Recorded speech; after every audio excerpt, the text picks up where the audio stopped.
Jennifer, thank you so much for that report, and we're going to take you back to the stage just as soon as she gets up there and starts talking. In the meantime, joining us for more on this, Catherine Timpf. She is a columnist for the National Review and a Fox News contributor. Jessica Charlov is a Democratic pollster. She is a senior political strategist for Schoen Consulting.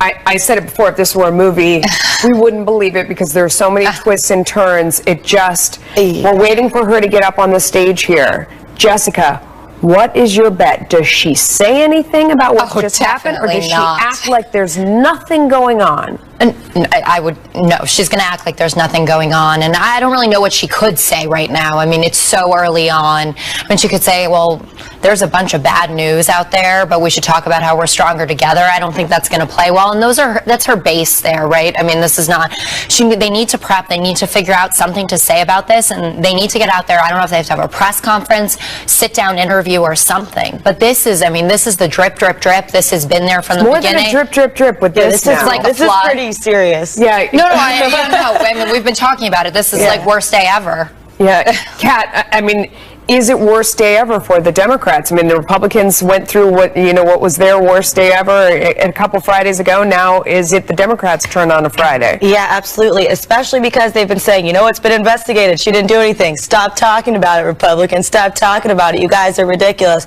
Turns out it doesn't really look like it. They wouldn't even announce, that they may be relevant. They're obviously doing something right before the election. This is crazy. She's not going to say anything. I think you're right. Absolutely. What could she say? Yeah. She's going to act like it's no big deal. But this is about as big of a deal as anything I can imagine. If you see on the right side of your screen there, we're showing some footage of this is Hillary Clinton when she was getting off the plane, I believe it was. This is when they're on the plane and they're getting ready to get off. A lot of people wondering what was going on, almost behind closed doors, but of course they're on the plane, you know what I mean. As these announcements were coming out, we were all hearing about them, and we're looking at some video of what was going on minutes ago. She's going to be out here. Jessica, it's interesting, so you say don't address it at all, although it is obviously the biggest thing going on right now. Not There's to the nothing people in to that say. crowd, though. Really? I mean, that's she doesn't reassure them in some way, saying, don't worry. No, I really believe that if she doesn't have a fully prepared answer, and I think now that everyone is in manic mode, right, trying to get someone on the phone who knows what's going on, I think the fact that Tim Kaine was taken by surprise shows how surprised the campaign is. I think it's a mistake to say. Very surprising for Hillary Clinton. Yes, Kat. I don't think she should say anything. She's doing well in Iowa. She needs to rally up the base. I think she should do her thing, talk about it. But I think where this becomes more and more difficult is how do you, when something like this is going on, how do you just trash Donald Trump?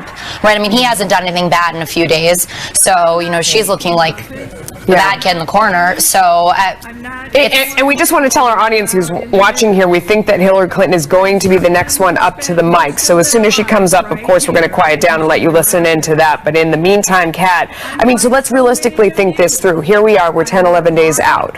We get this information that they're saying, hey, guess what? We found other emails in relation to another investigation that we think are relevant, and we're looking at them now. The FBI doesn't move super quick, right, as they shouldn't. I mean, they should be very diligent and thoughtful in whatever investigation they're doing. How much more information could we get between now and election? And if it's just this, and it's sort of this cloud hanging around her again, what's the impact, you think? That's what's so interesting, is because they can't get anything done or find out anything in just 10 days.